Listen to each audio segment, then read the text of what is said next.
everyone. My name is Sasha Vernier. I'm excited to be here at Creativo Corner. In 6 months, we're going to be celebrating our 5-year anniversary of Adam and Eve, and essentially the 5-year anniversary of Creativo. The history of Creativo could not have started or not have begun without Elsa Marie Keefe, an amazing artist that we got a chance to work with 5 years ago, so I'm excited to have her here in Brooklyn at the Satellite Art Show. Elsa, welcome, how are you? Thank you, oh my gosh, I'm so flattered. I am great, how are you doing? I'm good. I can't believe it's been 5 years. I know. If you remember this logo, yes. Adam and Eve. Yes. It's an apple with a snake, and when I met you, I was like, okay, I was introduced you to your friend, and I didn't really know much about you. We sat down, we went over your work, and I was like, Elsa, they're all naked.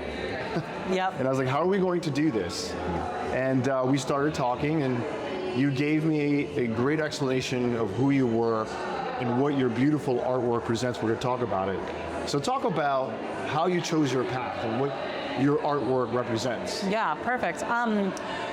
So where do I start? I guess I always like to give kind of a full comprehensive story when I'm talking about like my art and life, and just to kind of breeze through the history a bit to like give you some context to where I am today.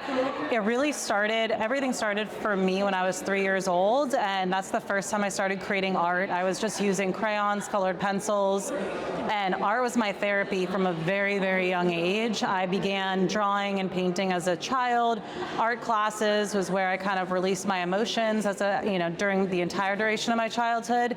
I was an athlete and straight A student, so like my school and sports was my main focus. Art was just purely what I did for my own soul's happiness and, feeling a sense of serenity in the chaotic world that we live in as humans today. Right. And so, yeah, basically my art form has shifted a lot in my younger years, and it wasn't a profession obviously at that time. It was purely therapy, so it went from like drawing and painting, and then it evolved. I did my first photography work around the age of 10. I would take Polaroids of my cat, and then that photography evolved into travel photography in high school, and I started doing collage work. So I always had that background. And then I grew up in a very like white, upper class suburban neighborhood, a lot of like country clubs and yacht clubs, and like definitely no nudity anywhere. But I always joke, my family was like the black sheep of the town. We would go camping on our vacations instead of going to like golf resorts like my friends were doing. And we would take vacations a lot to St. John and seek out nude beaches. And when we were camping in the woods, we would, go bathe in the rivers. And if it was just my family and I, like, why would we put on clothing if it's just us bathing in a river? It didn't make sense. So that's kind of the way I grew up. And then of course, like as a preteen teenager, I did feel a lot more self-conscious about my body and nudity, so I wasn't like very naked in that, age range in my life. But yeah, so then when I got to college, like the expectation in my town and our society is like, go to college, so I did that. I went to Elon University in North Carolina, and I ended up studying marketing and advertising and PR, but immediately I just got extremely depressed. I realized how corrupt our country is and how corrupt corporations are and the advertising and marketing world, and I just knew I couldn't do that as my career. And then I ended up finding fine art photography classes, and so as I was going through this like almost depression during college and this like existential crisis yet again in my life, I was like, what do I want to do? The world is so crazy. And that's when fine art photography came to me in a very serious way, because it was like a very serious college class. So I poured my heart and soul into that, and just like art had been my therapy growing up, fine art photography became my therapy during college. And I was in the arts building overnight. I would be in the editing room for 8 hours straight. My photography professors, even though I was not a major formally, they always said like, you've done more work in our building than any of our photo majors have in the history of this, school. And so that was my passion. And also, since I was like a preteen teenager, I kind of had always been interested in fashion and like thought I was going to work in fashion in some capacity.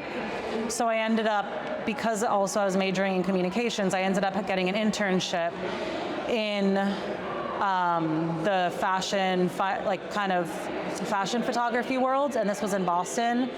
And it was so toxic. I did that in college around the age of 21 when I was starting out with all this. And I had to edit down anorexic girls to be even skinnier for advertisements. And once again, I was like, oh my gosh, what I'm doing is not contributing to the evolution of society. Like, I am doing the exact thing that gave me a fucked up body image since the age of 7. I'm contributing to this unattainable standard of beauty that myself and all of my girlfriends have been trying to reach for the past 10 to 15 years of my life.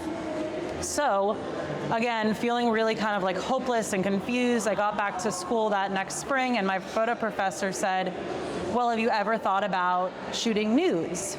Because I was kind of doing this like lingerie fashion style, and I didn't know what type of message I was sending to my audience, and I thought to myself, no, I never thought about shooting nudes. But then I kind of like had flashbacks to my childhood where I was like, oh, well, I've been naked as a kid a lot. I went naked kayaking with my friend in high school.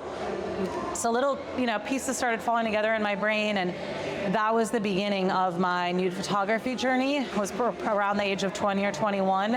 And like that was the beginning of the end for me, because I started doing that and I started immediately gravitating toward shooting the human form in nature, because I'd grown up with such a connection to nature because of my family and the way that I was raised. Like, nature is our church, and you can find God in nature and all of these things. So yeah, so I started creating work like that, and it just took off. I began getting scholarships to conferences around the country. What age around? This was like age 20, 21.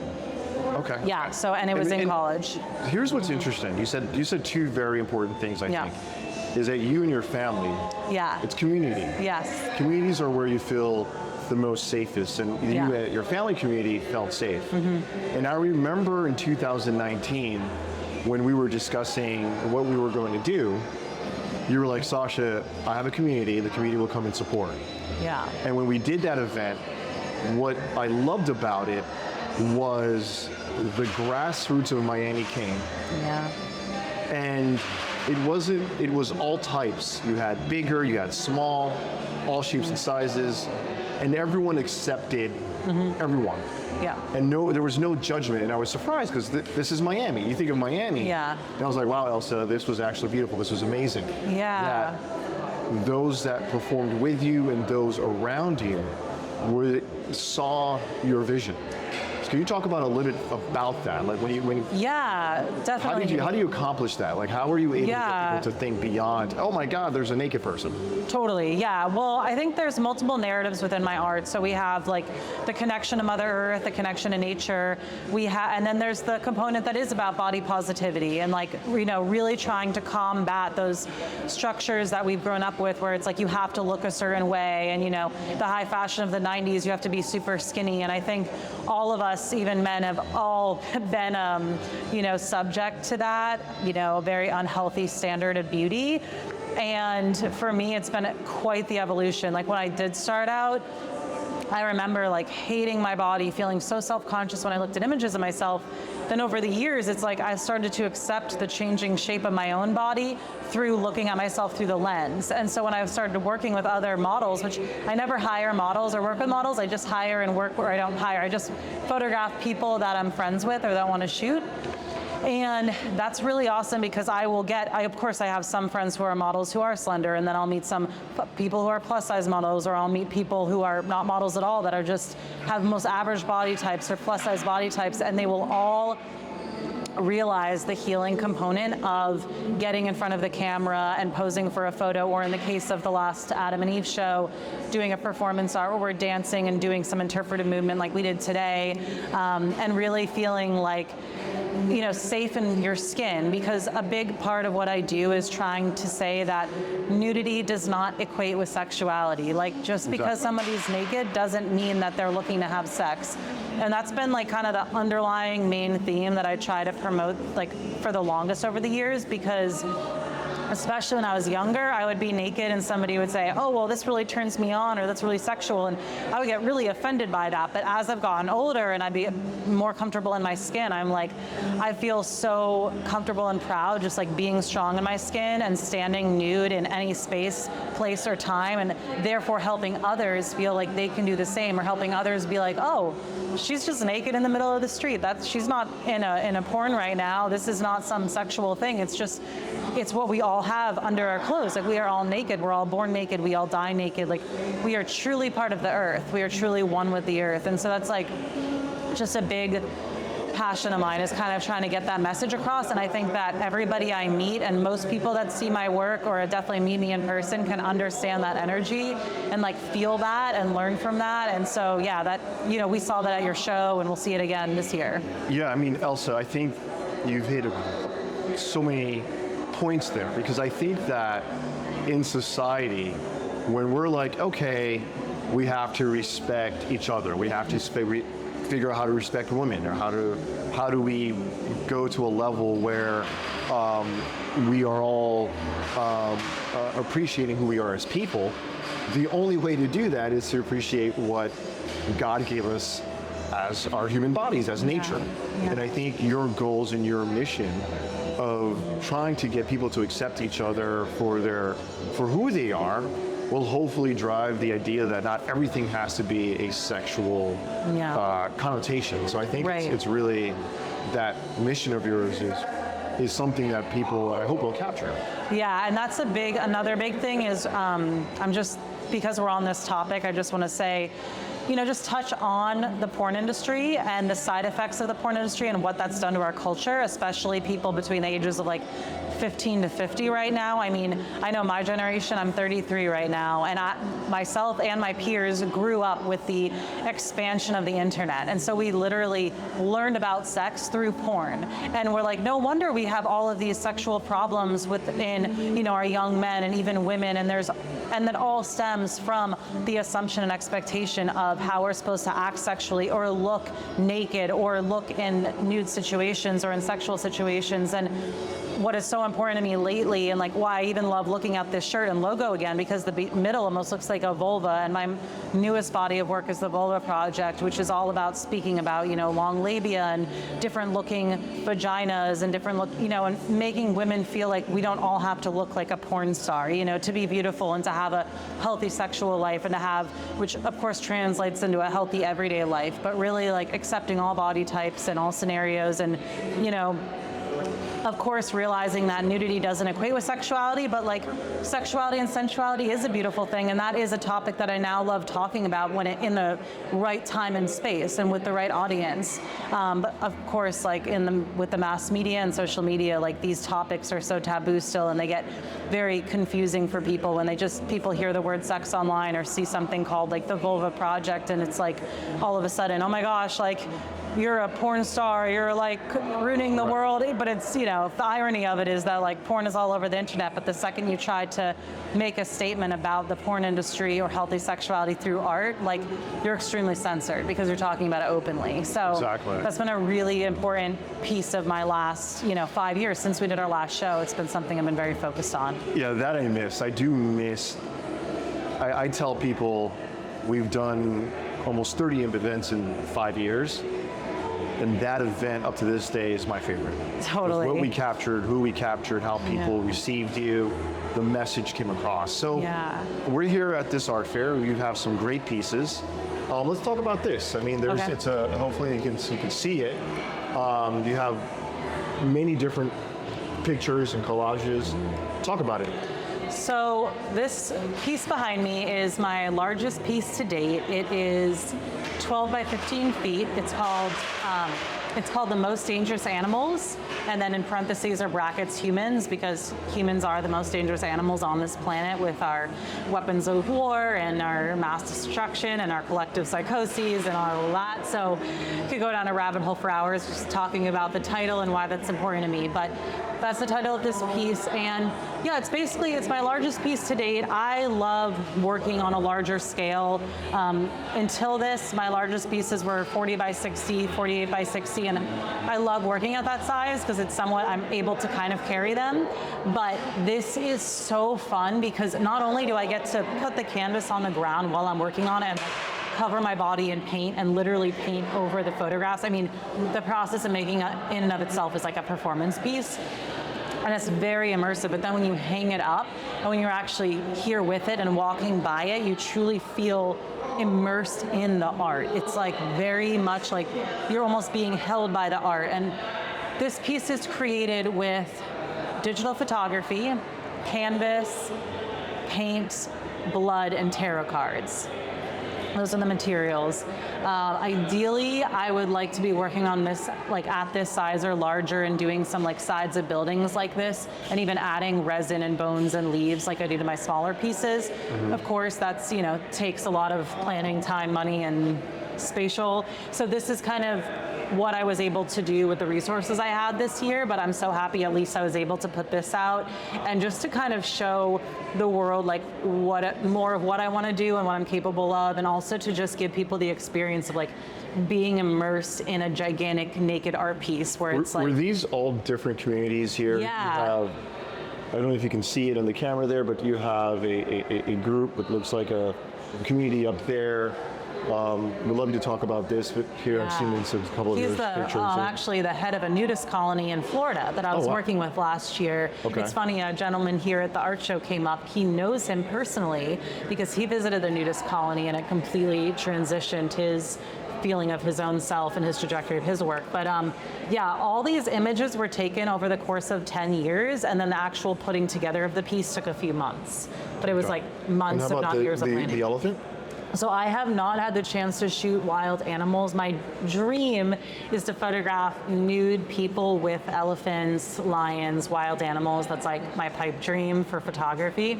I haven't had the chance to shoot elephants, so I did take few photos from online. The elephant, I believe this snake, and one or two other small wild animal photos.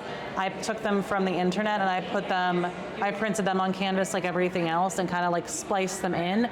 Again, just to kind of like drop in little pieces of my dream so that I don't forget. Like the dirt today was another reminder of the future dream. It's just like, even if I can't do something perfect today, I want to do what I can with the resources I have to just get it out into the world. Because like as an artist, you feel like there's all these ideas building up, and if you don't do something about it, you're going to explode. Like, right.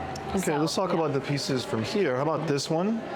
Well, so before we even get to that, I'm going to just talk about kind of like the evolution. That'll be the next step. But basically, I kind of want to talk about the evolution of my art process. Okay. So all of my art starts with the nude in nature photography. It's the base of it all that started in college. So this is just, and I'm just doing this kind of, so when we get to that chronologically, we can know what's happening here. So again, I go out, I photograph either myself doing self-portraiture, or I photograph friends or strangers or people I meet very naturally. And it all starts here. And so I do sell my prints, I have books, and I'll exhibit or I'll print these for clients.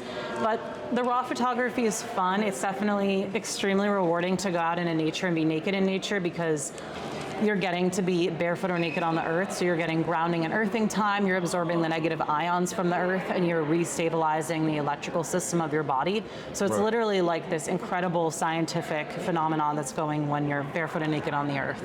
And we'll talk hours about that another time. That's a very, you hear that in Africa, that's what you see. Like, and our ancestors, our ancestors, they really did live naked, and it was accepted. And we were no one made a big deal about it. Right, and we were healthier, like we didn't have weight issues, and it's like when you're on the earth at least 20 minutes to an hour a day, naked or barefoot, you're getting rid of all the inflammation in your body. So there's all these health benefits to it that is like really, since I learned the science behind this, and like you can go on YouTube and type in the earthing movie and learn all about this in 1 hour of your time, and it will go into examples of like people who are about to die and they literally get outside naked or barefoot and they're healed. Like, if people knew about this, it would wipe out modern medicine, which is why it's not talked about a lot. Right. But that's just, again, like another kind of sub-narrative I love talking about in my art, because at the core, we are the earth.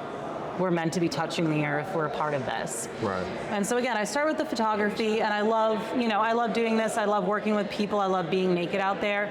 But then the next kind of component to this is making the mixed media pieces, which we see here. And so, yeah, we can kind of put this down. So, like I said, back in high school, we can definitely talk about this one next here. I'll hold it. Perfect. So yeah, back in high school I did collage. So like when I started to get older, I started to think to myself like, oh, I actually love collage work. I used to do that as a kid a lot. How can I, that's very therapeutic for me. And it actually did start with kind of this as the first experiment. I was sitting I've lived mostly in New York City as in my adult life, but I lived in Colorado for 1.5 years when I was younger. And I was in my studio in Denver, and when I go out into nature and I'm hiking or I'm photographing, I collect objects. Like I see rocks, I see stones, I see crystals, and I just take everything home with me.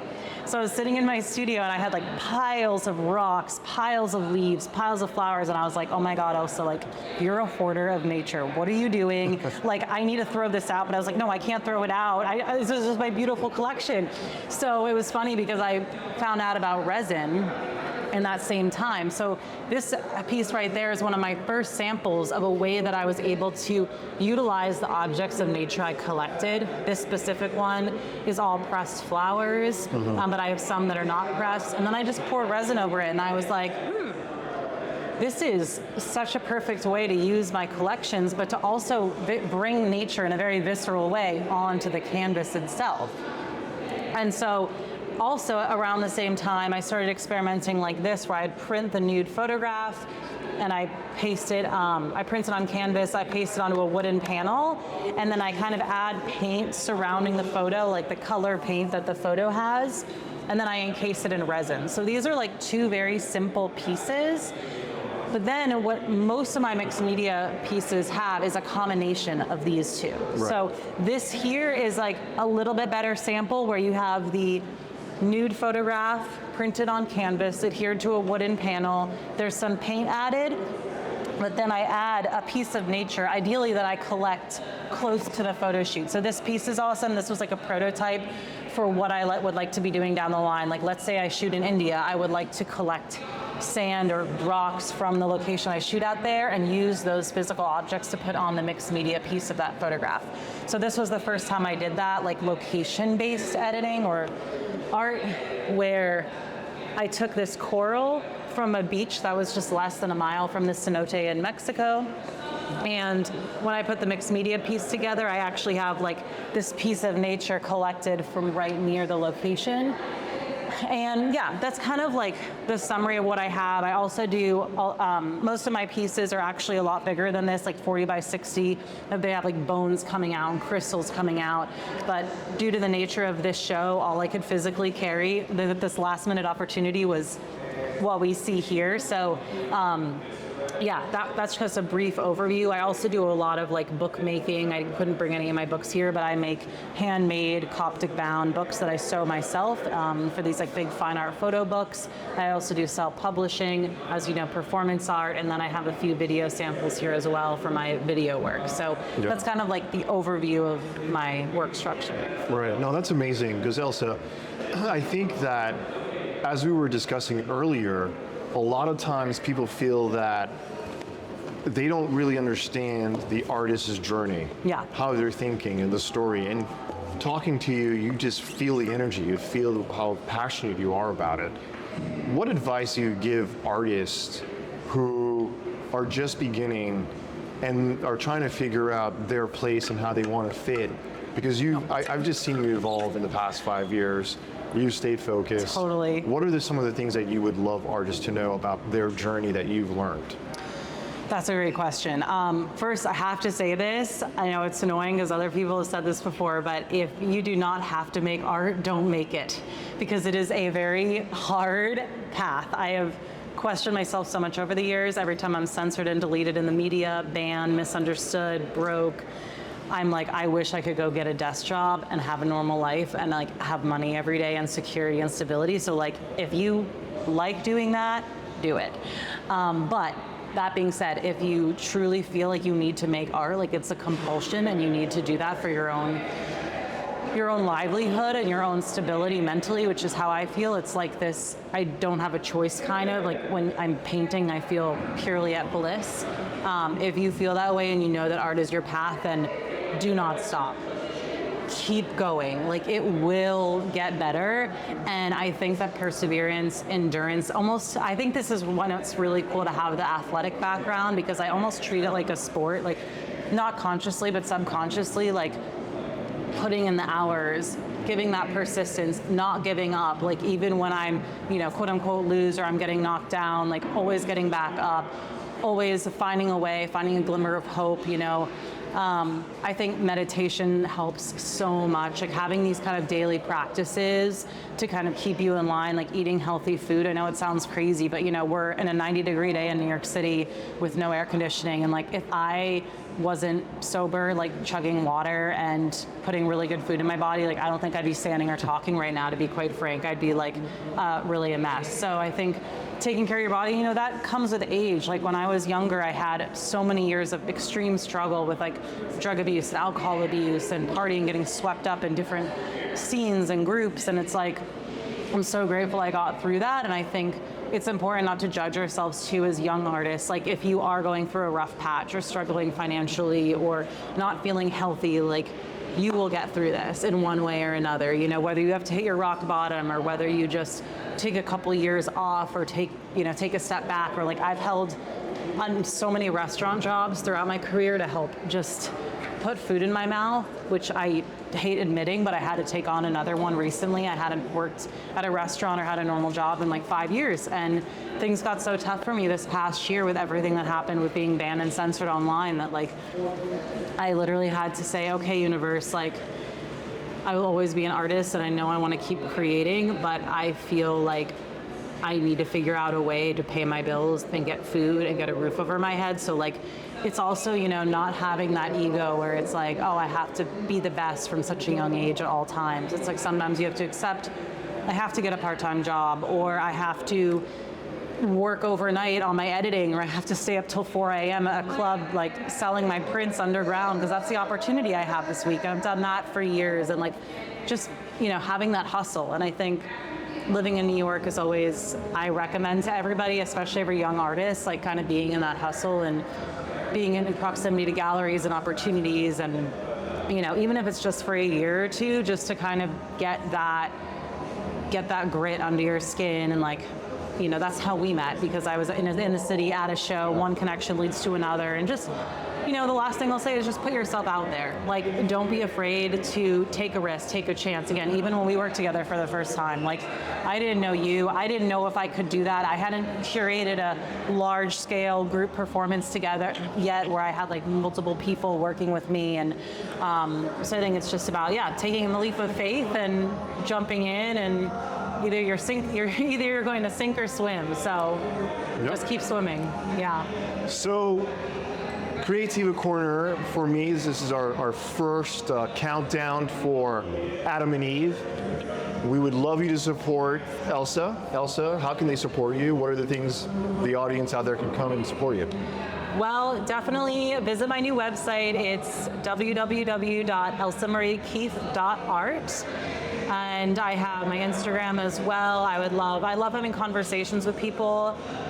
The number one thing I'm trying to manifest right now is financial support. So I always kind of give the example of the patron model, which we had in Renaissance times. That's how Leonardo da Vinci created all that he did for Italy during Renaissance times. The Medici family supported him.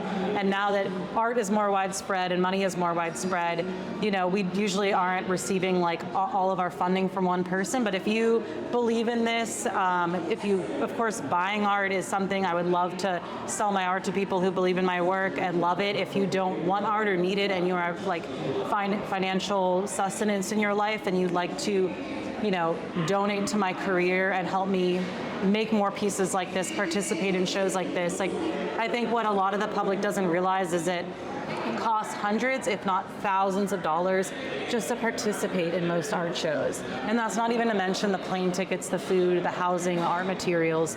So being an artist, it's like you have to kind of carry all these jobs. So financial assistance is so helpful, buying art. And if neither of those feel good to you, just spreading the word. Give me a follow on Instagram, share my YouTube or Instagram page, you know, send me a message, get in touch.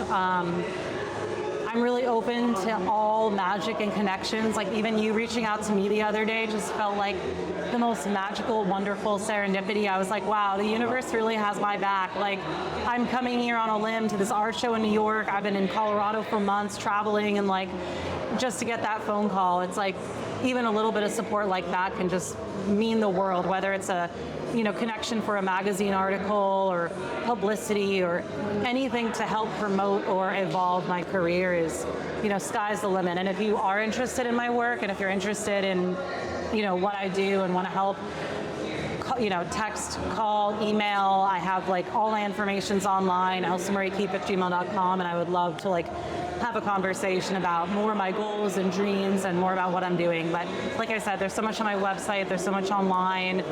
So yeah, get in touch. Great. So we're going to manifest this. We're going to support Elsa. December 6th, 5-year anniversary. Adam and Eve, we're coming back. We're coming. Thank you, everyone.